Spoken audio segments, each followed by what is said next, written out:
CBN Mobilidade Urbana, com Manuel Paiva.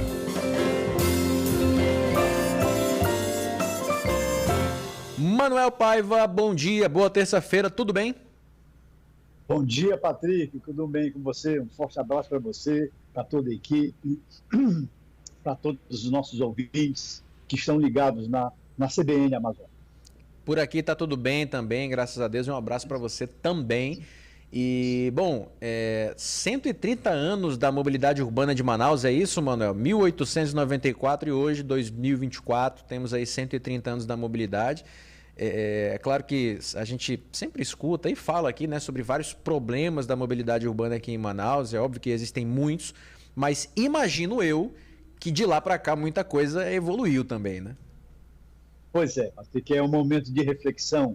Por que surgiu esse debate que a gente quer discutir hoje e compartilhar com os nossos queridos ouvintes?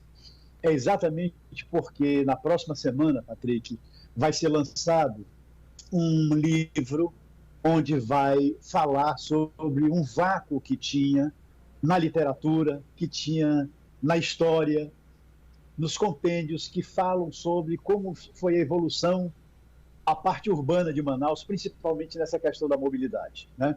Vai ser lançado um livro que vai ser interessante, que fala exatamente do período em que houve a transição dos bondes elétricos para os ônibus de chassi de caminhão, né? Ou seja, essa transição, né? Porque nós, lá no século XIX, final do século XIX, né, nós fomos a terceira cidade no Brasil que nós tínhamos esse tipo de modal que se tinha em Londres, Nova York, na Europa toda, nos lugares mais avançados do mundo, que era o bonde movido à eletricidade, né? E nós tínhamos uma rede fantástica para aquela cidade que, naquela época, era limitado no seu território, mas que ela foi planejada, foi pensada, foi urbanizada exatamente para comportar aquilo que representava Manaus no cenário mundial como um polo econômico, ponto principal de exportação da nossa maior preciosidade, que era a borracha, o látex, né? Então, essa áurea do tempo da borracha, ela transformou a cidade, trouxe benefícios para a cidade, nesse aspecto de urbanização, nesse aspecto de renda econômica, no aspecto de como nós vamos ocupar a cidade, como nós vamos planejar essa cidade. Então, faz nos refletir, e nós tivemos exatamente isso, além do porto, além do Teatro Amazonas, além dos prédios públicos, além da urbanização, além do tratamento do lixo, do tratamento da água, além da rede elétrica, nós tivemos um legado que era a rede de mobilidade urbana básica para a população, que eram 45 carros elétricos, bondes, movidos a eletricidade, que perfaziam em torno de 38 quilômetros de extensão, servindo o centro histórico de Manaus, esse centro que era limitado até a Vila Municipal, né? Ia até a Cachoeirinha, no seu lado leste da cidade, o lado oeste era exatamente a Aparecida, o lado norte, que seria em direção a Itacoatiara, né? Em direção à Arena da Amazônia. Nós tínhamos exatamente ali a Constantino Nério, ou João Coelho, como que se chamava, né? ou via municipal, onde, na realidade, o ponto final do bonde iria até lá. Então, era essa cobertura que nós tínhamos isso, né? E esse bonde que durou até exatamente 1956, 1957, e essa data foi de 1894, 95, que ele estava trafegando em Manaus a todo vapor nessa condição. Ele durou, Patrick, 62 anos, né, nesse tipo de modal. A partir dessa data de 56, eles começaram a ser substituídos pelos ônibus de madeira, né? Os ônibus de madeira que era comum, né? E a parte da história que faz isso, Patrick, é uma coisa muito interessante, é que esses ônibus eles transformavam, houve, por exemplo, a extinção, a desmobilização do serviço de bondes na cidade, né?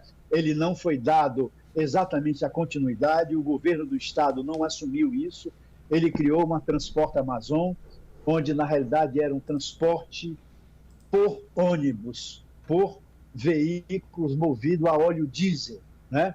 E surgiram os fabricantes, surgiram, e o interessante dessa história é que nós estamos resgatando com fotos, com textos, com matérias jornalísticas, e que faz lembrar e mostra claramente o que aconteceu, como é que a cidade era servida, quantas linhas tinha, como era atendida a população, né? Então, esse é o marco da história que começou no final da década de 50, né? 56, e que, na realidade, se estendeu exatamente até 1969, 1970, essa fase dos ônibus de madeira, chassis de caminhão, onde, na realidade, todas as pessoas numa faixa de idade mais elevada lembra muito bem como é que era esse tipo de transporte. A partir de 1970, começaram a entrar na cidade, Manaus começou a ser servida pelos ônibus já fabricados pelas grandes multinacionais, a Mercedes-Benz, a Ford, né, para que eles pudessem servir a população. Mas é um fato interessante, Patrick, que a gente reflete, onde tem esse estudo que faz a gente refletir, a relação que tinha, o número de habitantes que nós tínhamos na época, a frota de veículos que circulava na cidade. Por exemplo, em 1950, Patrick, nós tínhamos 2.500 veículos circulando em Manaus. 1950. 1960, nós tínhamos 5.300 veículos, né, para uma população de 173 mil pessoas, né? Ou seja, hoje nós temos um pouco mais de 943 mil veículos automotores circulando em Manaus e registrados em Manaus, para uma população superior a 2.100.000 habitantes. Ou seja, são esses dados comparativos que fazem a gente refletir o que a gente era servido, a qualidade do serviço, como a população andava, como a população utilizava, como era a relação de veículos para a população habitante da época. Ô, Manuel, o Marco Antônio, nosso ouvinte aqui, está mandando mensagem dizendo que tem curiosidade para saber onde que eram essas linhas dos bondes, quais ruas passavam, e pergunta onde é que ele compra esse livro, Manuel. Será que já tem em livrarias aqui da cidade? O livro é o Estação Radiante, de Margarida Campos, né? Isso, vai ser lançado daqui a uma semana, Patrick. É dia 9, né? Dia 9 de abril. Dia 9, lá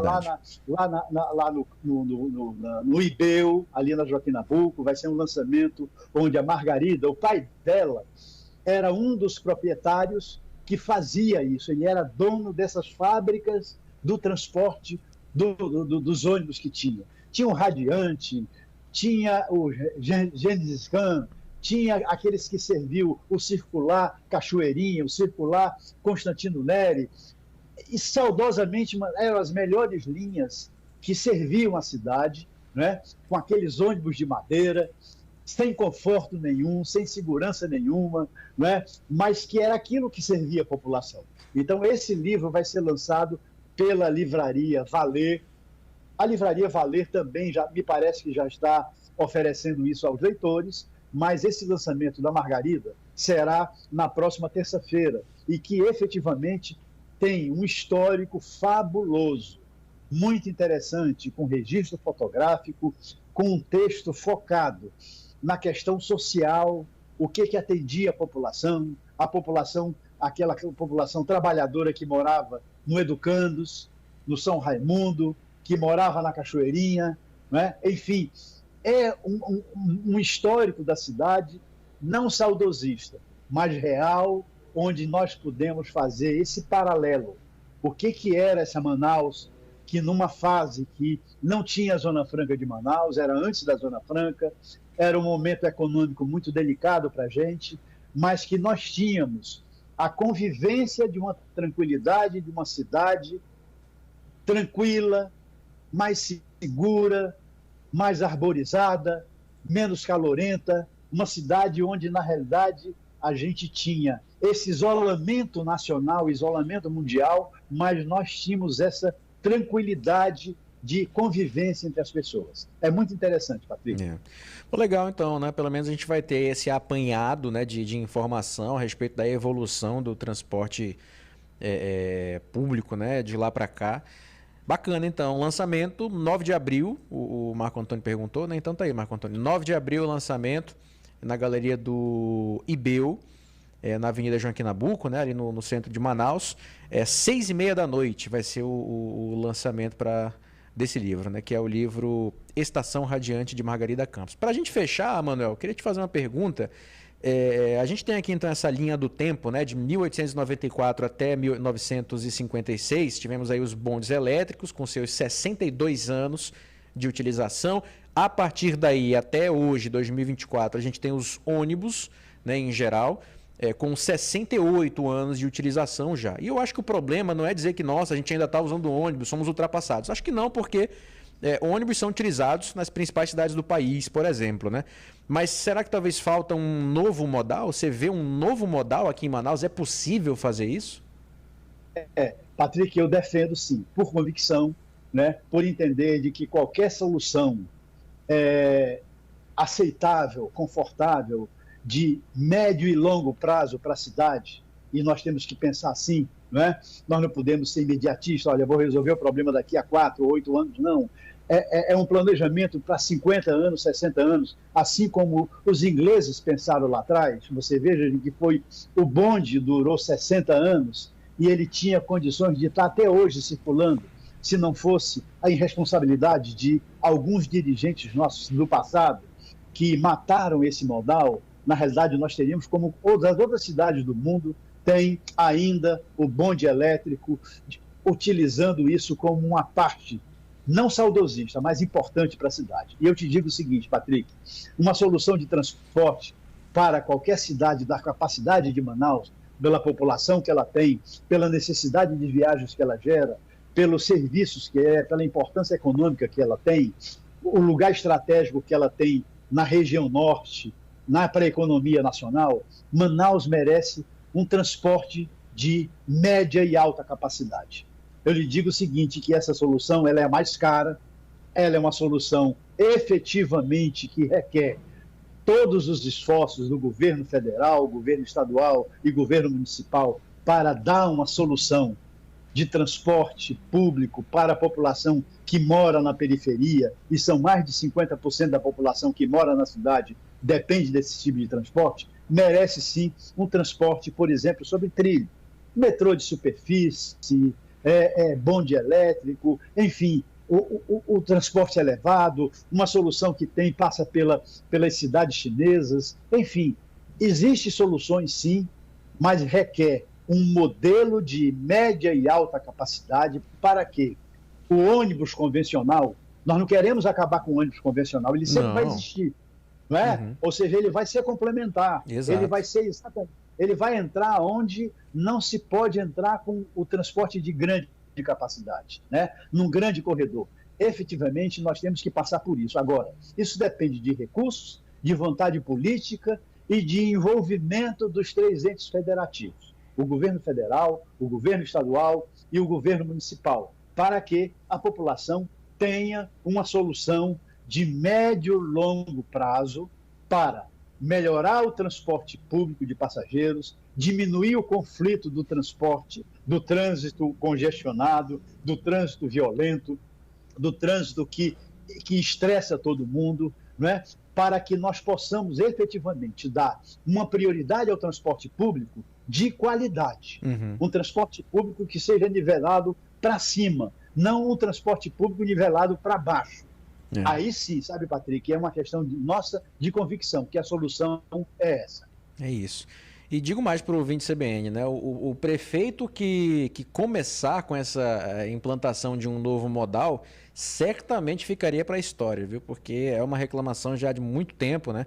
Por modais novos aqui, e seria algo inovador. Agora, é algo também que não dá para resolver da noite para o dia, e talvez não haja essa vontade em gastar tanto dinheiro para algo que vai ficar pronto lá para frente, que talvez não traga resultados eleitorais agora, né? Mas enfim, Manuel Paiva, te agradeço pela conversa de hoje, um abraço para você, excelente terça, até a próxima. Forte abraço, Patrick, bom dia aos senhores ouvintes, obrigado pela atenção. Um forte abraço. 9h26, intervalo.